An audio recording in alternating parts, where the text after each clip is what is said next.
Bueno, buenas tardes a todos, a todas. Bienvenidos a este webinar del Nanogrado 4.0 de la construcción. Sois ya unos cuantos participantes que estáis por aquí por la sala. Vamos a dar un minutito más por si se conecta alguien, pero nada, simplemente saludaros y ahora enseguida paso a presentaros al fantástico ponente que tenemos esta tarde. Bueno, muchas gracias por lo de fantástico. Bueno, es que van a alucinar, estoy segura. Algo menos. Bueno, damos eso, un par de minutillos para ver si se conecta alguien más, que no se pierda el inicio. Todavía se está conectando gente.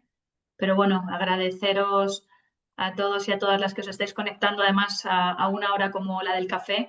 Esperamos bueno, que sea todo muy ameno y que aprendáis un montón.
Bueno, pues ahora sí, José María, si te parece, también por respeto a toda la gente que está puntual al otro lado.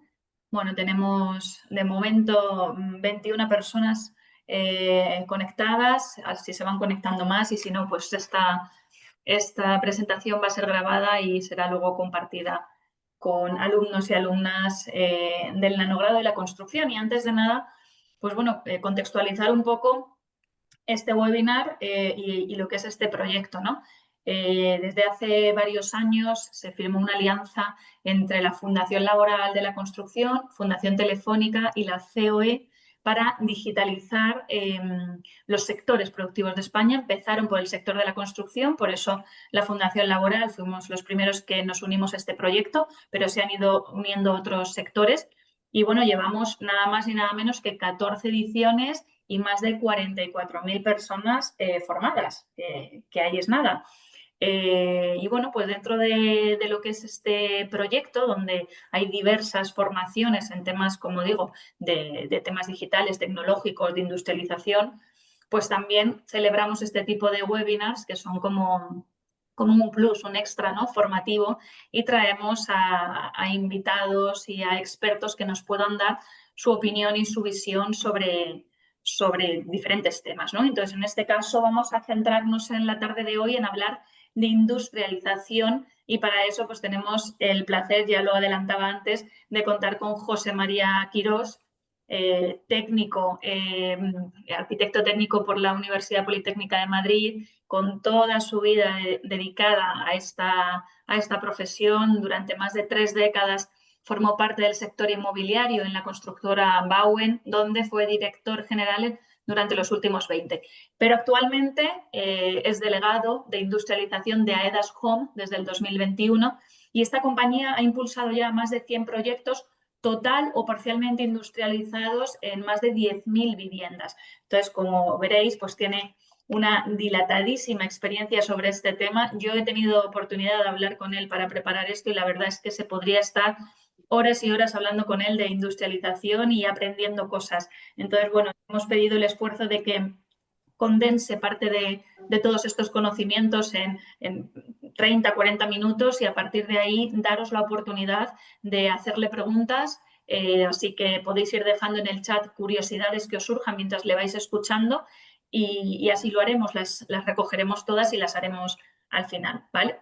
Así que nada, pues José María, gracias, bienvenido y gracias por estar esta tarde con nosotros y aceptar la invitación. Pues gracias a vosotros, la verdad que un placer. Gracias por la presentación, Laura. Como tú dices, tenemos que concentrar esto bastante porque tenemos 35 minutos. Entonces, en una primera parte voy a hacer un repaso estratégico del sector y por qué industrializar.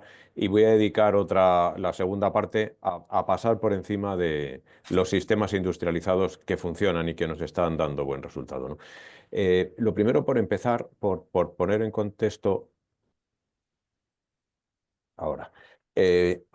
Nosotros construimos edificios en nuestro sector, pero hay otros muchos sectores que construyen elementos también, ¿no? Y he traído aquí cuatro, el de la construcción, pero sobre todo, fijaros cómo se fabrican los vehículos, el grado de robotización que hay, cómo se fabrican los grandes barcos, casi todo por componentes, cómo se fabrican los aviones, que hacen pues, una fabricación parecida a la de los barcos, y cómo se fabrica, cómo se construyen los edificios, ¿no? Fijaros la cantidad de mano de obra que utilizamos, la cantidad de medios auxiliares, y eso condiciona mucho nuestro sector, ¿no? Si hacemos una reflexión y miramos a nuestro alrededor, todo lo que tenemos está fabricado de una manera industrial, menos los edificios en los que vivimos, ¿no? ¿Qué han conseguido todos estos sectores con la industrialización?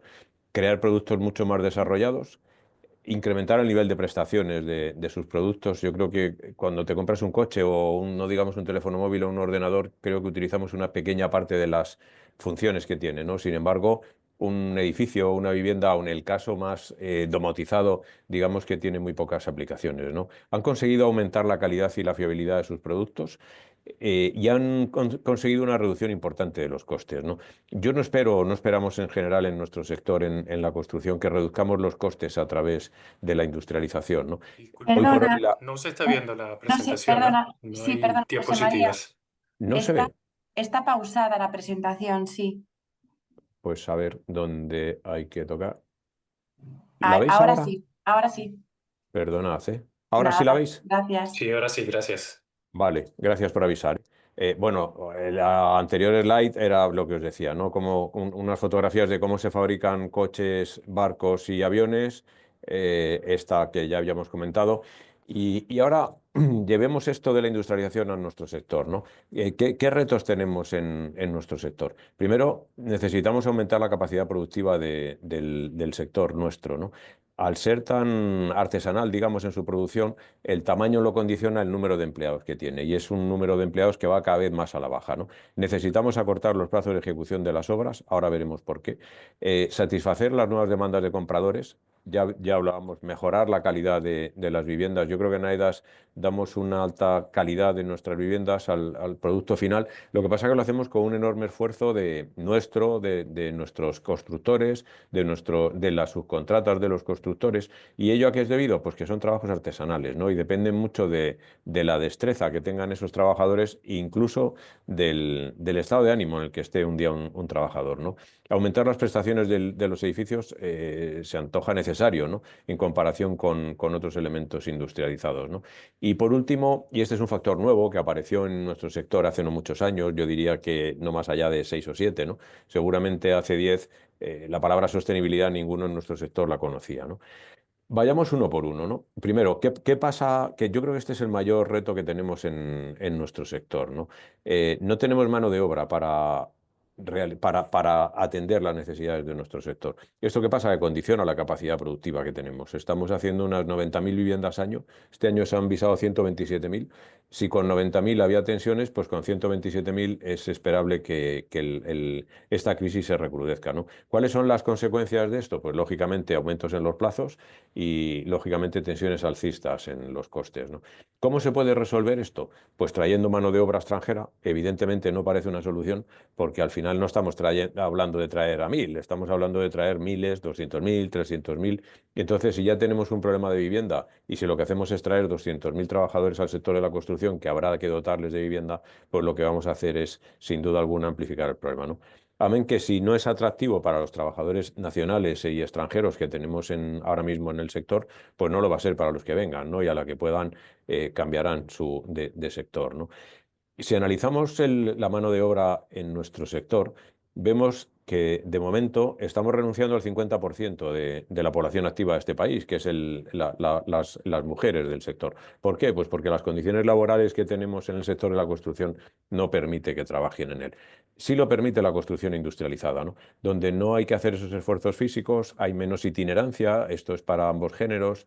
Se trabaja en unas condiciones mucho mejores, menos expuestos a las climatologías, con menos siniestralidad, con lo cual es más apetecible para las mujeres sin duda y para la población activa en general. Pero luego, si vemos el gráfico de la derecha, lo que vemos es paulatinamente un envejecimiento progresivo en el sector de la construcción. Esto, lógicamente, nos pone en alerta que si hoy en día tenemos un problema para hacer 90.000 viviendas con la mano de obra que tenemos, el problema dentro de muy pocos años es que vamos a tener que hacer del orden de 160.000, pero no vamos a tener 90.000, seguramente tendremos muchos menos. Con lo cual, de todas formas, tendremos que recurrir a la construcción industrializada porque se antoja como la única solución a esta crisis de falta de mano de obra. ¿Por qué resolvemos este problema? Bueno, primero, pues ya digo que es un sector mucho más atractivo el de la construcción industrializada y de más calidad laboral que el de la construcción tradicional. Y segundo, porque la construcción industrializada es mucho menos intensiva en mano de obra y además en la mayoría de los puestos requiere una menor especialización, ¿no? Eso es lo referente al gran problema que tenemos en el sector, que es la mano de obra, ¿no? Luego, otra de las ventajas que decíamos que tiene es la reducción del plazo de ejecución de las obras. ¿Por qué es importante esto? Bueno, primero porque si hay un coste importante a la hora de establecer el resultado de una promoción es sin duda alguna el coste de los recursos propios, ¿no? El coste de capital, cada vez más los accionistas de las empresas promotoras que hay en este país son fondos de inversión que lógicamente buscan una rentabilidad alta a sus recursos. Y entonces, cuanto más rápido lo rotemos, cuanto menos disposición de ella y durante menos tiempo hagamos, mayor va a ser la rentabilidad. Luego, desde que se compra un suelo hasta que se entregan las viviendas, más o menos el periodo es entre 3 o 4 años, ¿no? Es un periodo lo suficientemente largo para estar muy expuesto a todo tipo de riesgos, ¿no? Básicamente hay dos: que te cambie el ciclo económico de un país, esto lo hemos vivido todos, hay épocas de bonanza en las que se venden todas las viviendas y a precios altos, y de buenas a primeras viene la crisis, cuesta mucho vender y bajan mucho los precios, ¿no? Lógicamente, si ese periodo de construcción es más largo, vamos a estar más expuestos a eso. Y luego estás expuestos a riesgos como que se desate una guerra como la que ha habido en Ucrania, que desencadena una cadena inflacionista en todos los productos, ¿no? Con lo cual, acortar esos plazos es fundamental. ¿Cómo acortamos el plazo en la construcción industrializada? Por dos motivos. Primero, porque el rendimiento de los trabajadores es mucho más alto en una fábrica que en una construcción tradicional. Y segundo, porque se trabaja de una manera simultánea, ¿no? En la construcción tradicional se trabaja en cadena, ¿no? Hago el movimiento de tierras, cuando he acabado o he hecho una buena parte empiezo la cimentación, lo mismo, cuando he acabado o he hecho un buen porcentaje empiezo con la estructura. Sin embargo, en la construcción industrializada no se trabaja así. Lógicamente, los trabajos que se hacen in situ, ¿no? De cimentación, movimiento de tierras y tal, son los mismos, pero mientras estamos haciendo esos trabajos previos, estamos fabricando la estructura, los cuartos de baño y un montón de componentes que luego ensamblamos en obra, ¿no? Con lo cual estamos fabricando unas cosas a la vez que hacemos los trabajos de movimiento de tierras y cimentación, ¿no? El último motivo que veíamos que nos podía llevar a la industrialización es la preocupación creciente por la sostenibilidad, ¿no? ¿Por qué esta preocupación por la sostenibilidad? Bueno, sin duda lo primero son los motivos éticos, ¿no? En AEDAS siempre hemos tenido esa preocupación por el medio ambiente, pero yo creo que además es algo que egoístamente deberíamos tener todos, ¿no? No tiene sentido estar contaminando el aire que respiramos, ¿no? O el agua que bebemos. Segundo, por un cumplimiento de normativas cada vez más estricto por parte de la Unión Europea y, lógicamente, por las normativas nacionales, ¿no? Pues últimamente se ha sacado el reglamento de taxonomía, que no es ni más ni menos que un informe de cuál es nuestra actuación en materia de medio ambiente para que los inversores que entren en nuestro negocio vean esa actividad y lógicamente les va a permitir ir a negocios lo más sostenibles posibles, ¿no? Entonces, supone estratégicamente una ventaja competitiva el tener un negocio sostenible, ¿no? Por esas dos vías que habíamos dicho, ¿no? Primero, porque vamos a tener un mejor acceso a la financiación y segundo, porque hay países vecinos nuestros, y acabará llegando a España, que la edificabilidad viene dada en función a la huella que tu edificio genera, ¿no? Quiere decir que cuanto mayor sea la huella de carbono que generas, menor va a ser tu edificabilidad. O sea que si vemos esto en términos de rentabilidad o de estrategia de negocio, cuando vas a tener mejor acceso a la financiación y vas a poder construir una mayor cantidad de metros cuadrados, lógicamente va a ser muy interesante el tener un producto lo más sostenible posible. En Europa nos llaman el sector del 40%, ¿no? Porque somos los que generamos el 40% de los residuos, consumimos el 40% de la energía y emitimos el 40% de los gases de efecto invernadero, y eso lógicamente hay que reducirlo, ¿no? Para entender cómo contamina un edificio, yo creo que este es el mejor gráfico que podemos ver. Es un gráfico del Green Building Council en el que las barras verticales miden la huella de carbono que genera un edificio durante sus 50 años de vida que se estima, ¿no? Como veis, está dividido en un tramo amarillo y en otro azul. El amarillo es el que llamamos carbono operativo, es decir, el que emitimos con el funcionamiento del edificio, básicamente con la climatización y en menor medida con la iluminación del edificio. Y la barra azul, que es el que llamamos carbono embebido, que es el que generamos en la construcción del edificio, ¿no? Por último, abajo, en la línea que hay unas letras metidas en círculos, es la calificación energética de estos edificios. Como veis, la forma más rápida de reducir la huella de carbono en nuestros edificios es ir a calificaciones energéticas altas, Aes o Bs, pero veis que, bueno, la mayoría de los edificios antiguos corresponden a las letras E, F y G, con lo cual tendremos que preocuparnos también de rehabilitarlos energéticamente, pero como veis, según disminuimos el carbono operativo barra amarilla, nos aumenta la barra azul, ¿no? ¿Por qué pasa esto? Pues lógicamente porque aumentamos la cantidad de aislamientos que le metemos a un edificio. ¿Qué conclusiones sacamos de esto? Pues que para hacer más sostenibles nuestros edificios, lo primero que tenemos que hacer es ir a calificaciones energéticas altas, Aes o Bs, y lo segundo, utilizar materiales sostenibles, ¿no? Este es un gráfico por el que voy a pasar muy rápido, que tenemos poco tiempo, pero es un estudio que hicimos junto con MEIS, que lo que medía era la reducción que había de huella de carbono cuando utilizamos componentes industrializados, que luego en la segunda parte os explicaré qué es eso, ¿no?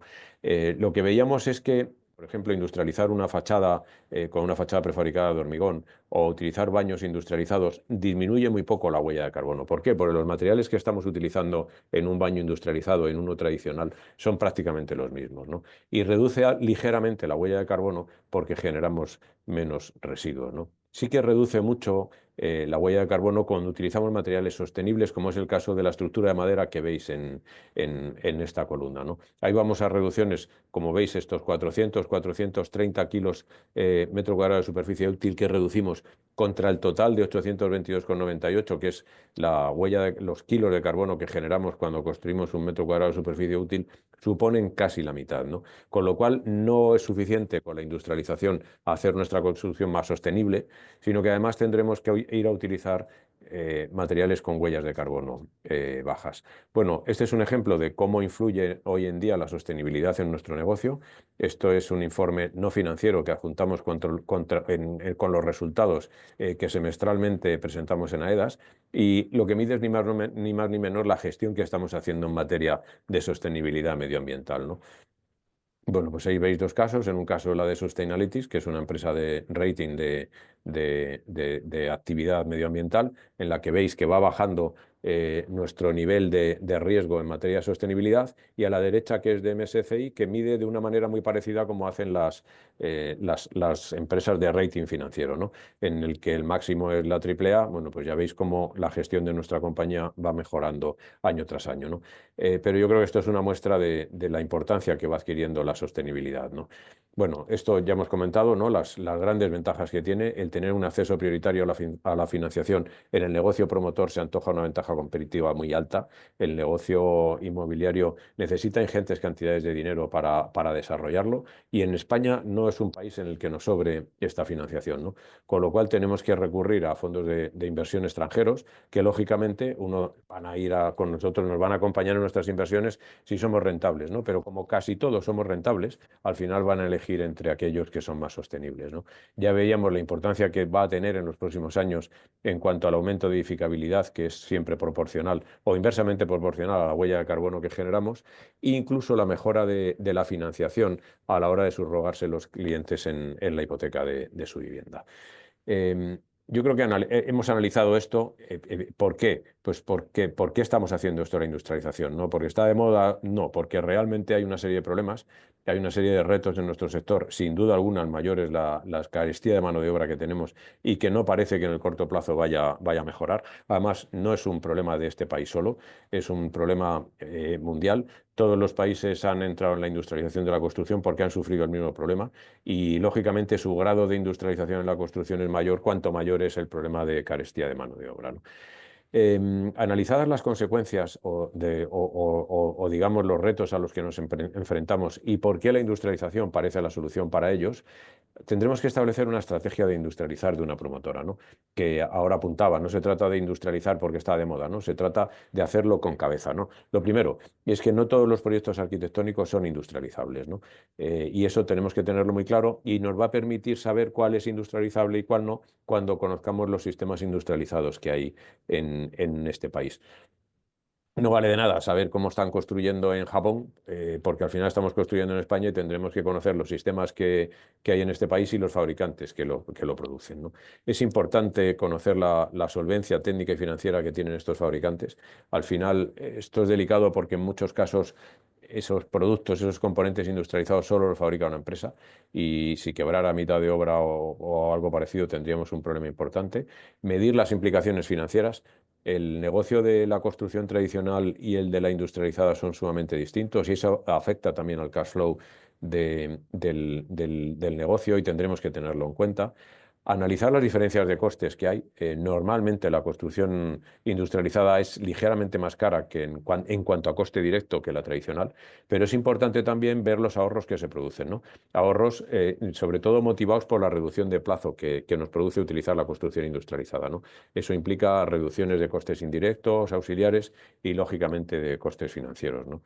Estudiar las repercusiones comerciales. Yo creo que esto fue importante hace unos años, al principio de la industrialización. Bueno, la industrialización lleva muchos años, ¿no? Pero hace 4 o 5 años, cuando empezamos a industrializar, algún cliente preguntaba acerca de la industrialización. Hoy en día yo creo que los compradores de vivienda tienen perfectamente asumido que la construcción industrializada es más fiable, que tiene más calidad y es más sostenible, sobre todo cuando se utilizan con materiales como la madera y demás, ¿no?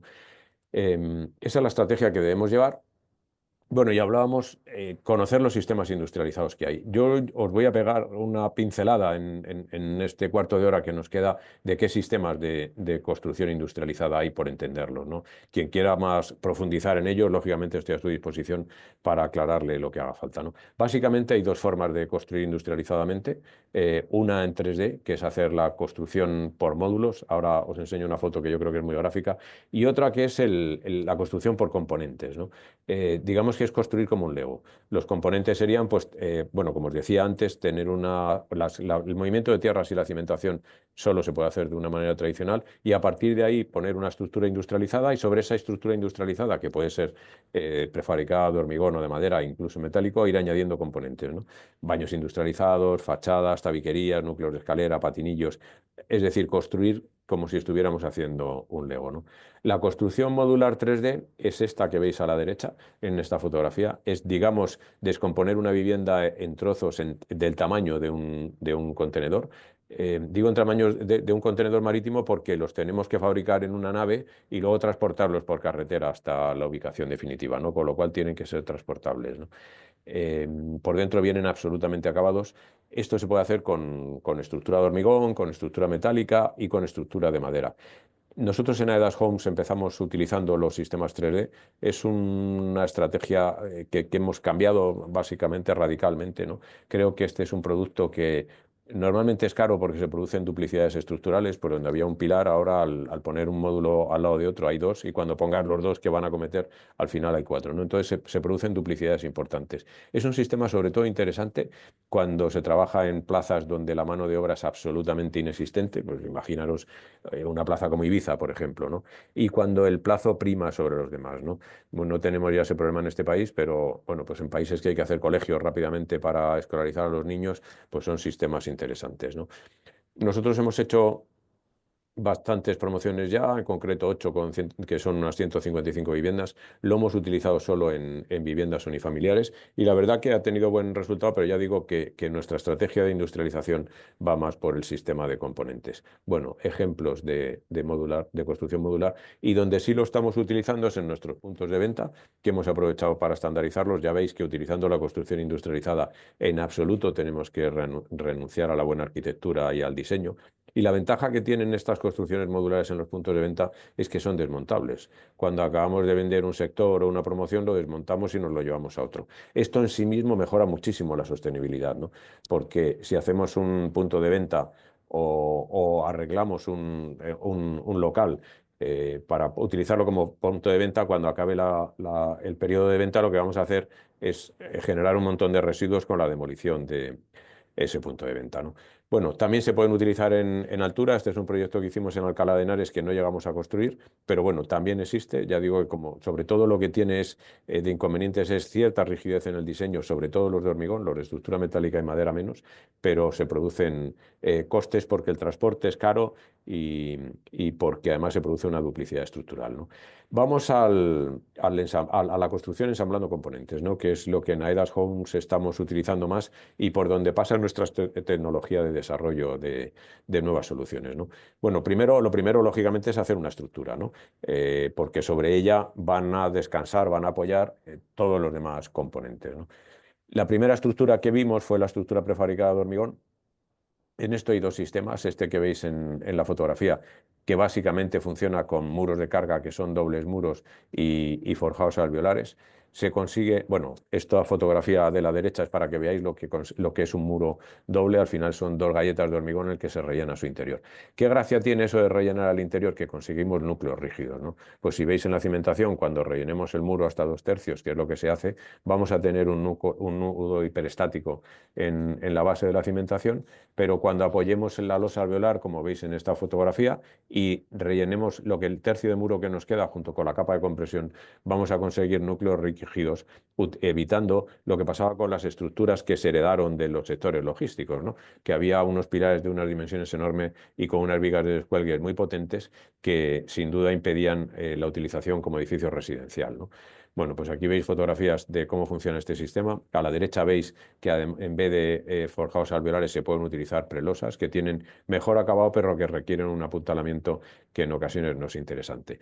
Os voy a poner unas fotografías secuenciales de la primera promoción que hicimos con este sistema, que son 184 viviendas para Build to Rent en Alcalá de Henares. Bueno, pues fijaros el primer mes de obra a fecha 31 de enero cómo está la obra. Fijaros la velocidad que lleva este sistema constructivo un mes después cómo está. Ahí veis perfectamente la secuencia de fachada portante y muros portante que vamos colocando en las medianerías entre las viviendas y en los núcleos de escalera, y a continuación colocamos los forjados alveolares con los que conformamos los forjados, ¿no?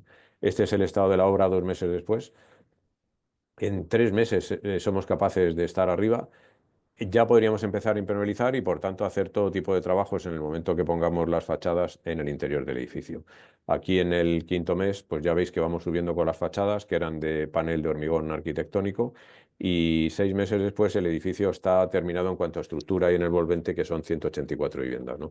Con lo cual conseguimos los objetivos que teníamos, ¿no? Reducir de una manera importante la mano de obra, aumentar la calidad. Estas son fachadas de hormigón con un acabado espectacular y que tendrá una durabilidad de muchos años en un estado muy bueno, y sobre todo reducir el plazo, ¿no? Bueno, pues estos son fotos, hasta los balcones los llevamos industrializados, y este es un sistema parecido, pero que en vez de muros de carga lo que hacemos es utilizar pilares prefabricados de hormigón y vigas prefabricadas de hormigón en las que apoyan las placas alveolares o las prelosas que veíamos anteriormente. Son sistemas, entre comillas, rígidos en el que tenemos que tener las líneas de pilares perfectamente alineadas en los dos sentidos, igual que pasa con los muros de carga. En ese sentido, las estructuras tradicionales, bueno, pues permiten mucho más libertad a la hora de colocar los pilares, porque sobre todo si lo haces con losas o reticulares, no es demasiado importante que tenga una cuadrícula bien definida. Por eso digo que estos sistemas son interesantes, donde se puedan utilizar, utilicémoslos, pero también tendremos que ser conscientes que la construcción tradicional va a existir siempre, y yo creo que deberíamos aspirar a que fuera del orden del 50%, ¿no? Este es un sistema de, bueno, el anterior que veíamos lo hace Vigueta Navarra en Pamplona, en la fábrica que tienen. Este es un sistema de un arquitecto de Barcelona, Elastic Potential, y, y hay, bueno, y hay también otros fabricantes como Cementos Molins y demás que funcionan con estos sistemas estructurales de hormigón. Eso en cuanto al hormigón. En cuanto a la estructura de madera, ya veíamos antes que la gran ventaja que tiene la madera es que es un material absolutamente sostenible. ¿Por qué pasa esto? Pues porque cuando fabricamos cemento, que es el producto lógicamente necesario para fabricar el hormigón, y para fabricar cemento hay que hacer clinker, emitimos grandes cantidades de CO2. Sin embargo, cuando un árbol crece, que digamos que es la materia prima de la construcción en madera, el árbol, ¿no? Al crecer el árbol lo que hace es necesita CO2 para crecer. Está lejos de emitir CO2, lo que está haciendo es absorberlo, ¿no? Lógicamente, si esa madera se vuelve a incinerar al final de la vida útil de un edificio, o simplemente se lleva a vertedero y se pudre, se vuelve a liberar el CO2. Por eso, siempre que utilicemos la madera, lo que tenemos que hacer es utilizar sistemas constructivos que nos permitan reciclarla el día de mañana, ¿no? Pues haciendo tableros de virutas como USB o demás. Tiene muy buenas capacidades estructurales. De hecho, la madera se ha utilizado siempre y por tanto nos ha demostrado que es un material durable, ¿no? El núcleo antiguo de muchas ciudades nuestras, como el de Madrid y demás, está formado por estructuras de madera con poquísimo mantenimiento, y algunas tienen bastantes siglos y ahí están de pie, ¿no? Luego, para industrializar necesitamos otros materiales, ¿no? Y la madera en ese sentido es idónea, ¿no? Porque es muy fácil de mecanizar, de cortar, de ensamblar. Casi lo podemos hacer cualquiera, ¿no? Depende, yo creo, más de la herramienta que de la destreza que tengas, ¿no? Tiene grandes formatos. Esa ligereza es fundamental para llevarlo a grandes distancias. Por ejemplo, nosotros, las promociones que hacemos en las Islas Baleares y Canarias, pues algunas de ellas las hacemos en madera, y lo que hacemos es fabricar en el País Vasco y llevarlo por barco, ¿no? Eso sería imposible pensar en hacerlo en hormigón, por ejemplo, ¿no? Analizando estas ventajas que tenía la madera, tomamos la decisión de empezar a construir con ella, ¿no? Y nuestra primera promoción fue Fioresta, que aquí os enseño unas fotos, la de la derecha. Bueno, para construir en madera se puede utilizar dos opciones, ¿no? O hacerlo en CLT, que es esta fotografía que os he traído a la izquierda para que no lo conozcáis, que no es ni más ni menos que capas de listones de madera en contradirección unas y otras, con capas de cola intermedias y prensado. Tiene una resistencia espectacular a la altura del acero y del hormigón, pero también tiene un coste elevado, ¿no? Con lo cual tenemos que reservar el CLT para cuando haga falta, ¿no? Bueno, ahí veis en la fotografía de la derecha una imagen cenital de nuestra obra de Fioresta, bueno, en la que veis que las fachadas están hechas de CLT, los muros de cargas de CLT, los forjados son de CLT, incluso los núcleos de escalera y los de ascensor, patinillos y demás. Hoy en día hemos aligerado bastante nuestra forma de industrializar con madera, utilizando, bueno, como veis, bueno, más fotografías. Si veis ahí, están metidos los baños industrializados. Esas cosas que hay con plásticos es el baño, que lo metemos desde arriba. Este es un sistema que nos permite construir muy rápido, ¿no? Porque una vez que tienes un forjado, colocas fachadas, muros de carga, los núcleos de comunicación, patinillos y demás, metes el baño y otra vez el forjado, ¿no? Con lo cual consigues un ritmo de construcción muy rápido. Problema, que estresa mucho la producción, ¿no? Al final vas pues prácticamente como la fabricación de coches, ¿no? Que es un modelo just in time, que cualquier componente que te falte lo que te hace es pararte la cadena de montaje, ¿no? Bueno, aquí veis más fotografías de esta obra de Fioresta. Importante en estos casos, la madera solo tiene un enemigo, que es el agua, ¿no? No funciona mal ante el fuego, en contra de la rumorología que hay, pero su gran enemigo es el agua, ¿no? En contacto permanente con la humedad es cuando lo atacan xilófagos, hongos y todo tipo de parásitos que tiene, ¿no? Por ello, los bajorrasantes siempre se hacen de hormigón, y aún así se aíslan perfectamente del contacto con este hormigón. Y en algún caso es interesante, como en esta fotografía que veis a la derecha, la primera planta, que al final es una zona comercial con luces bastante importantes, pues no tiene sentido gastarse en dinero en madera y lo hicimos en hormigón, ¿no? Buscando la economía en costes, yo creo que es interesante hibridar todas esas soluciones, que es en lo que estamos ahora, ¿no? Bueno, una fotografía de cómo quedó Fioresta.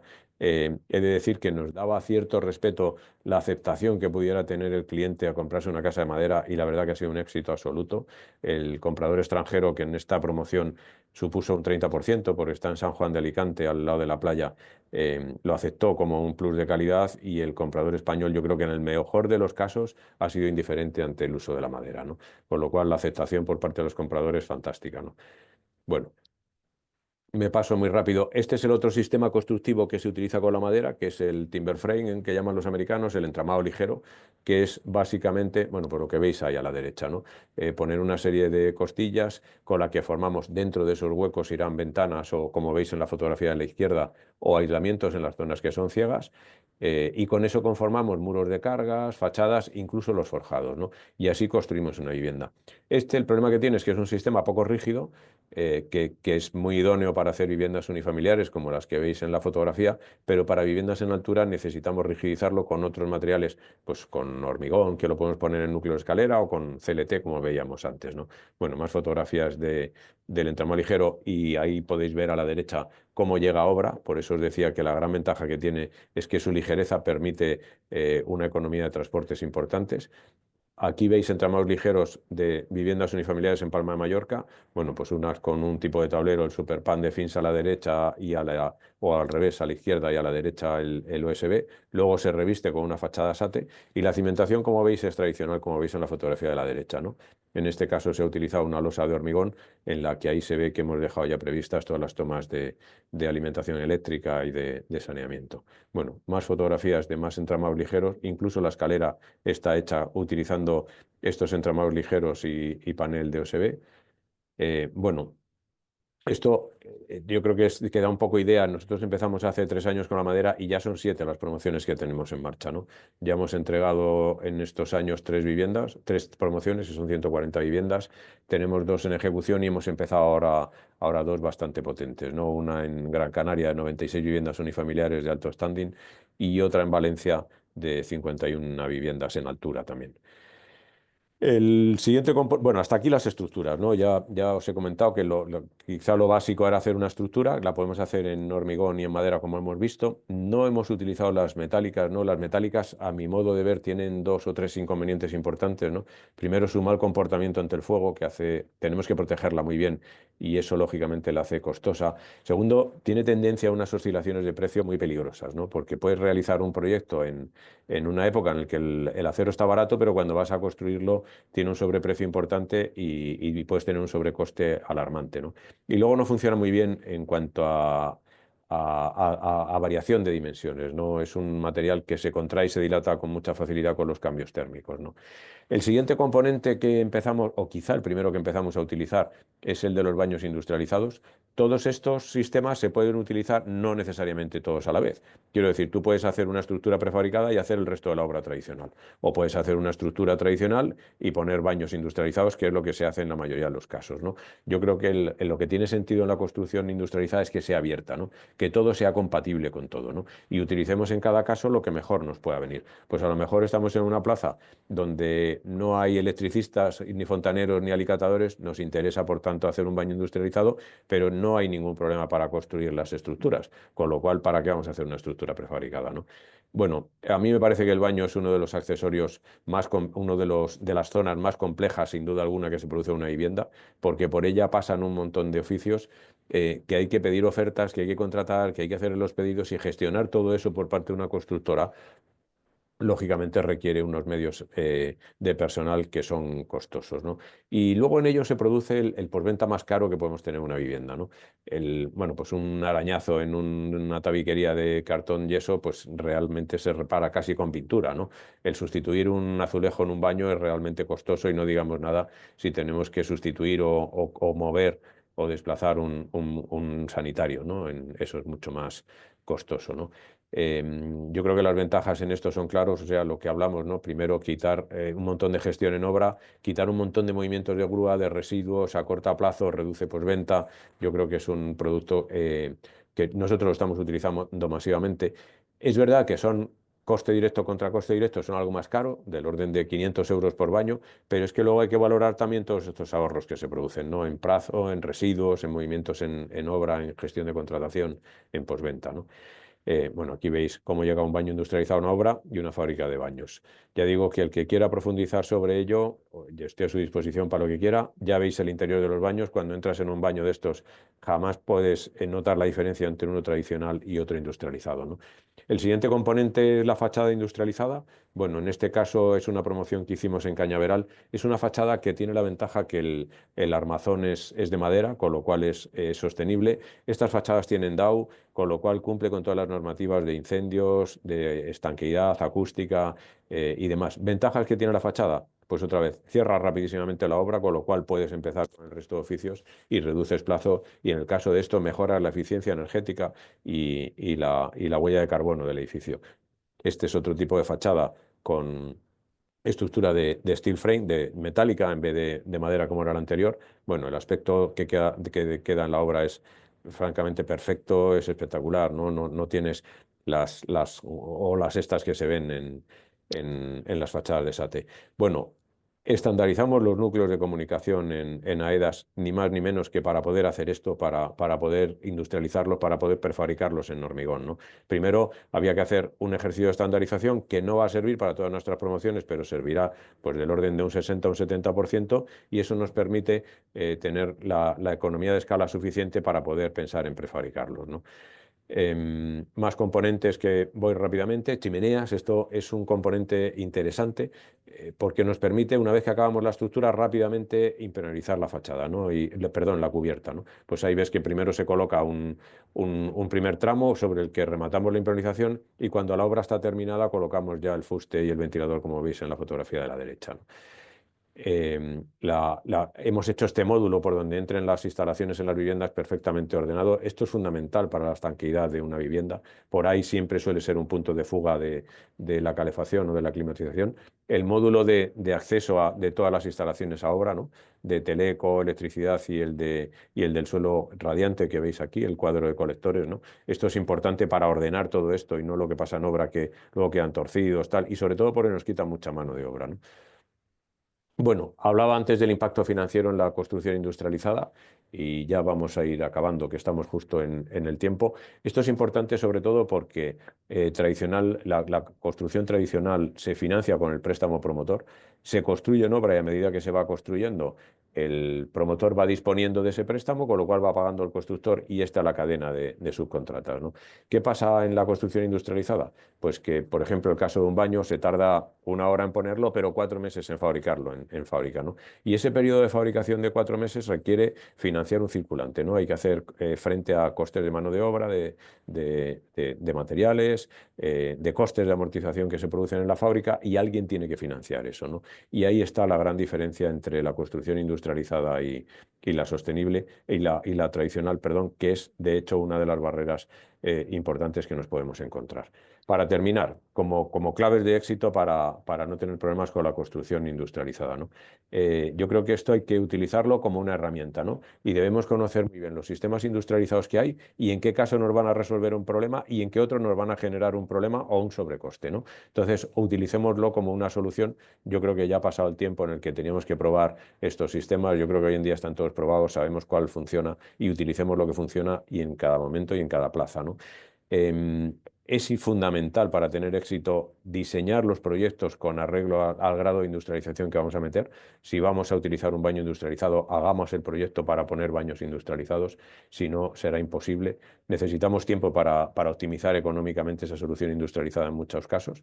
La planificación es totalmente distinta a la de una construcción tradicional, igual que la financiación. Y luego, por último, hay que hacer siempre un contrato colaborativo o desarrollar los proyectos de manera colaborativa entre arquitectos, fabricantes y constructores, porque es la manera de no tener reprocesos que siempre nos cuestan dinero y nos cuestan plazo, ¿no? Y en tiempo récord he llegado.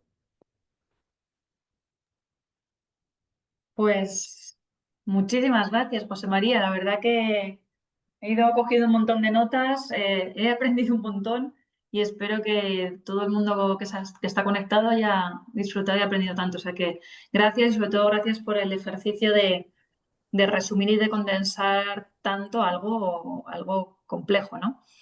Mira, por aquí te dan la enhorabuena. Gracias, Rubén. Fantástica presentación, te dicen. Bueno, Gracias, Rubén. habíamos dado la oportunidad para que la gente dejase por aquí preguntas, pero estamos tímidos y tímidas. Entonces, bueno, yo tengo algunas preparadas que voy a romper un poco el hielo, te voy a lanzar, aunque he de decir que muchas las has ido contestando, ¿no? Porque, bueno, pues tenía la duda, ¿no? Sobre los costes, porque al final es verdad que tenemos un problema de vivienda, de construcción de vivienda, pero también de adquisición de vivienda y con unos precios en este momento pues algo elevados, ¿no? Entonces, esta construcción industrializada es más cara, es más económica que la tradicional. ¿Esto cómo repercutiría luego a la hora de me voy a comprar una vivienda industrializada? ¿Es más cara? ¿Es más barata? Bueno, has dado algunas pistas también, ¿no? De cómo todo esto está ligado a la sostenibilidad, hacia la utilización de otros materiales, como la madera, súper interesante. Pero háblanos un poco de precios.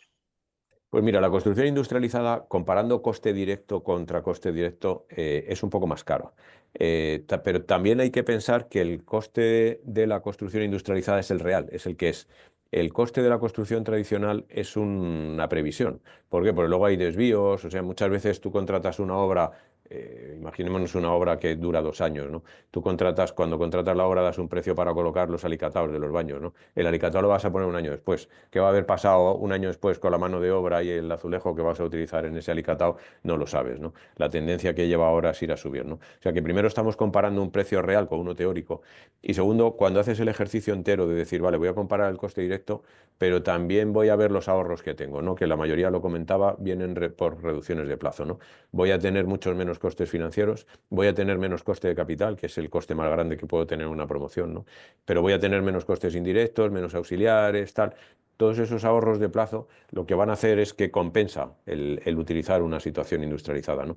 Cuando menos no cuesta más. Yo creo que esto en sí mismo ya es un logro porque hasta ahora pues la construcción industrializada era más cara. ¿Por qué? Pues porque era residual, porque había pocos casos en el que se había utilizado, no tenía un buen desarrollo técnico, ¿no? Los fabricantes tampoco tenían seguridad en su producto. Nosotros a la hora de hacer los proyectos tampoco, ¿no? Hoy en día hemos conseguido equilibrarla, que es importante, ¿no? Esto en el precio de la vivienda no va a influir, desgraciadamente. ¿Por qué? Porque la construcción en el precio de la vivienda supone un 30%, ¿no? Es que aún en el caso de que abaratáramos la construcción en un porcentaje, imagínate que la abaratamos en un 10%, que es implanteable, es impensable, pero al final en el coste total de la vivienda aquello supondría en el orden de un 2 o un 3%, ¿no? O sea que digamos que tiene poco peso en el coste final de la vivienda, ¿no? Ahí yo creo que lo que más pesa sin duda alguna es el suelo, ¿no? Sí, bueno, y también todas las ventajas que tiene, que nos has estado comentando sobre la sostenibilidad, ¿no? Que al final es algo que nos preocupa y nos ocupa a todos y cada vez más. Hay mucha gente conectada que se está formando dentro del sector de la construcción y yo me hago una pregunta, ¿en qué perfiles se tiene que formar la gente para trabajar en esta construcción industrializada? ¿Hacia dónde van esos perfiles? ¿Son los mismos que conocemos? ¿Surgen perfiles nuevos? ¿Qué competencias, qué habilidades tiene que tener alguien para el día de mañana trabajar en una de esas promociones en las que estáis en AEDA ahora mismo Trabajando. trabajando, ¿no? Cuéntanos un Ah, poco para que se orienten y ya se pongan manos a la obra a formarse en estas cuestiones.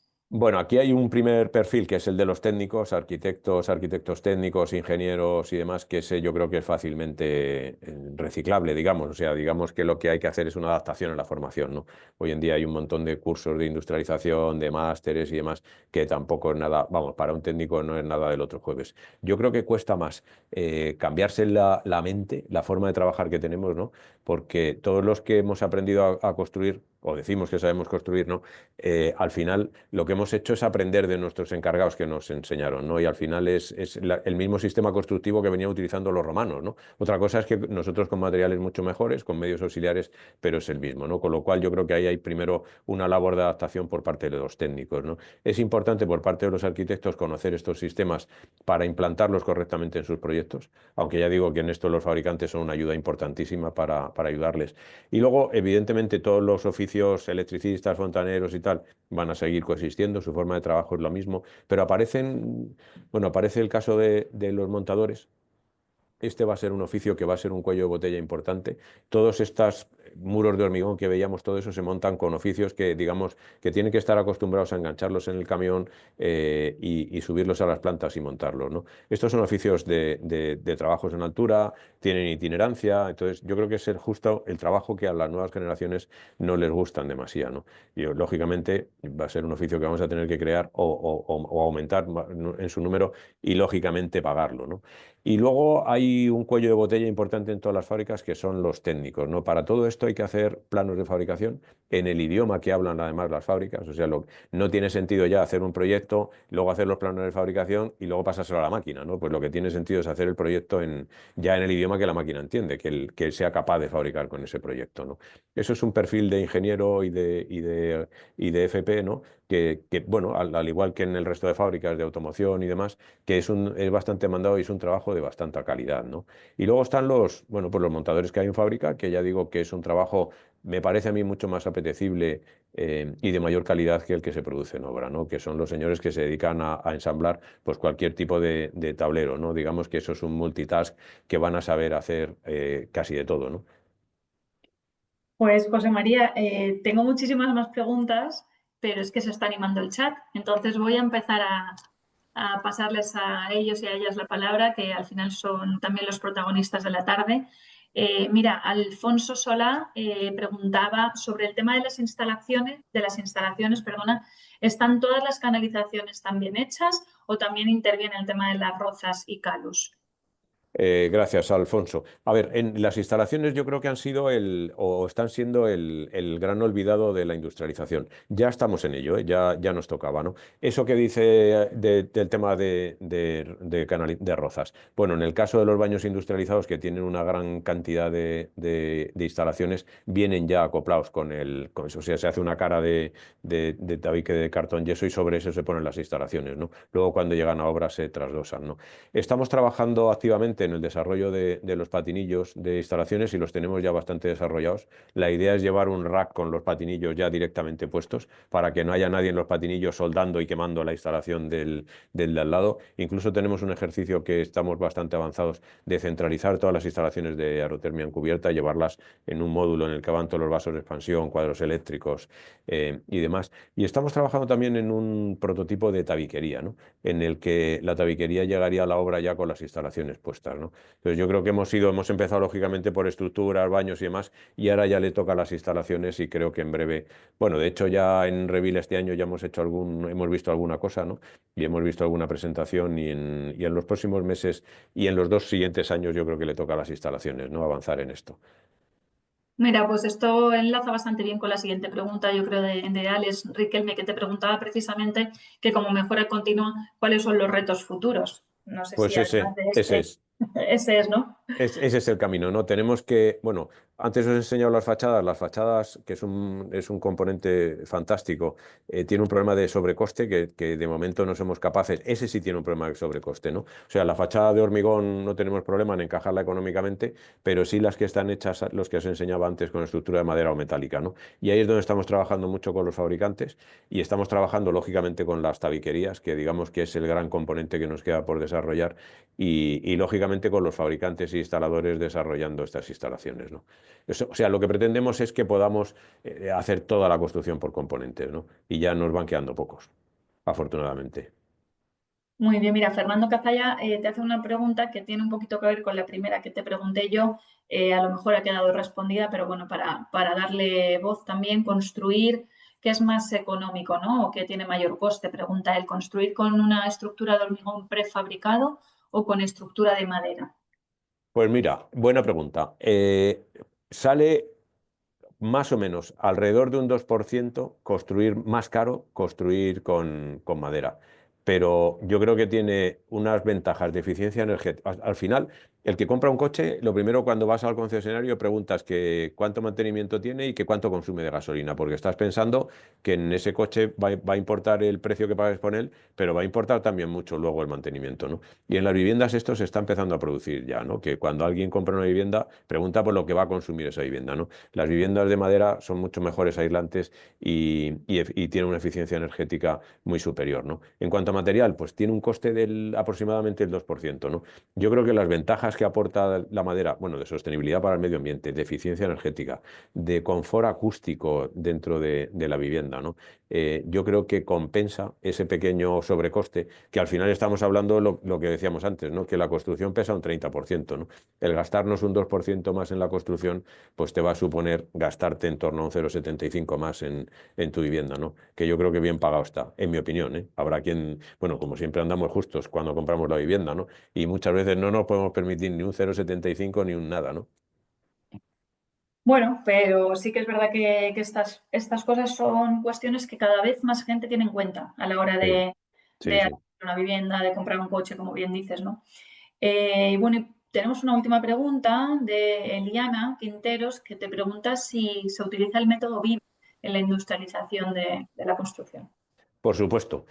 Bueno, de hecho, nosotros todos los proyectos lo hacemos con la plataforma BIM 360, ahora me parece que ha cambiado de nombre, ¿no? Que va en esa forma colaborativa, ¿no? de trabajar, ¿no? Donde el arquitecto semana a semana va introduciendo sus cambios en el proyecto, donde vamos viendo todos el grado de avance, siempre estamos viendo la última versión, ¿no? Y la digitalización va siempre absolutamente de la mano de la industrialización, ¿no? Ya digo que lo que tenemos que hacer es conseguir el reto de hacer los proyectos ya en el idioma que entienden las máquinas, para que no haya que volver a hacer planos de fabricación, ¿no? Que al final es encarecer porque vas metiendo horas de hombre innecesariamente, ¿no? Muy bien, mira, yo quiero hacerte una última pregunta porque la verdad que pues desde que estoy en el sector de la construcción oigo hablar del gran reto que como sector tenemos, que es atraer talento y mano de obra al sector, ¿no? Hay una gran carencia, lo has mencionado al principio de tu presentación, ¿no? Pues, la edad de la gente que está trabajando en el sector, tenemos esa falta de relevo generacional y mencionabas lo interesante que es la industrialización para atraer también a mujeres. Me gustaría que hagas un poco de hincapié en las diferencias entre la industrialización y la construcción más tradicional para atraer a esas mujeres, qué beneficios pueden encontrar y para atraer gente joven, porque al final también la gente joven, pues todo esto conectado con sostenibilidad, nuevos materiales, digitalización, tecnología, tiene muchas ventajas que a lo mejor les puede resultar interesantes y bueno, pues una posible solución a este gran reto que tenemos, ¿no? Pues mira, empezando por el tema de la incorporación a la mujer, la dureza del trabajo físico en la obra la hacía imposible, ¿no? O sea, porque al final es que es todo cargar. Bueno, pues yo me acuerdo cuando empecé a trabajar, los sacos de cemento pesaban 50 kilos, ¿no? Pues es imposible trabajar en una obra para una mujer, ¿no? Los trabajos que se hacen en la industria no hay que cargar con esas cargas. Primero, pues se utilizan materiales mucho más ligeros, ¿no? Y segundo, porque hay medios auxiliares, hay puentes grúas y demás para hacer esos trabajos, ¿no? Eso en cuanto a la incorporación de la mujer. Luego, pero en cuanto a la incorporación de ambos géneros, yo creo que la sociedad, las clases jóvenes, los sectores jóvenes de población, cada vez valoran más una serie de cosas, su tiempo libre, ¿no?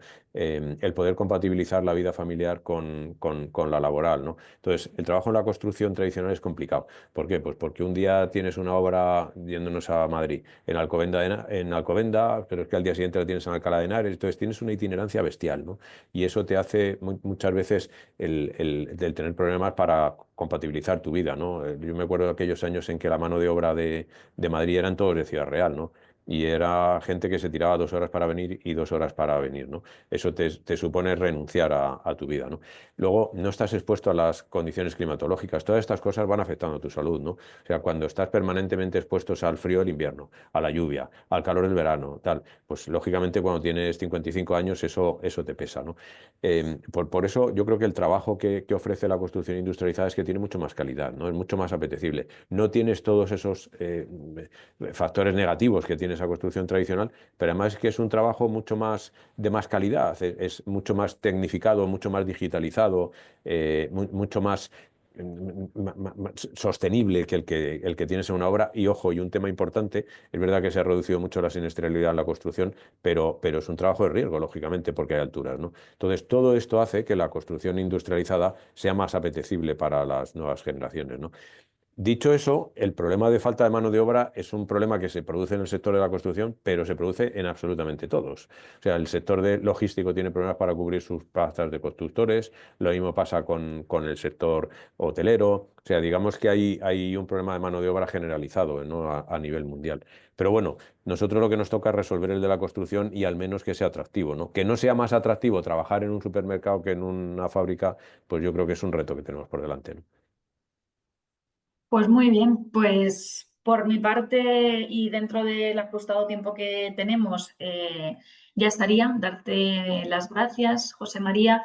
También las gracias a todos y todas por haberos conectado, por las preguntas tan interesantes que habéis hecho y bueno, pues por seguir apostando por el nanogrado de la construcción, ¿no? Y que ya sabéis que estamos aquí 3 organizaciones detrás muy potentes, la COE, la Fundación Telefónica y la Fundación Laboral de la Construcción, y que para el sector de la construcción y para todos estos retos que José María planteaba, pues desde la Fundación Laboral tenemos las puertas abiertas para todo lo que tenga que ver con formación. Así que nada, te siguen dando la enhorabuena y las gracias por el chat, José María. Gracias de nuevo y súper interesante. Espero que podamos contar contigo en algún otro momento. Gracias a vosotros por escucharme y por invitarme. Encantado de participar cuando Un queráis. placer. Que Muchísimas tengáis gracias. buen día, Buen igualmente a día y buena vosotros. tarde a todos y todas. Hasta luego. Hasta luego.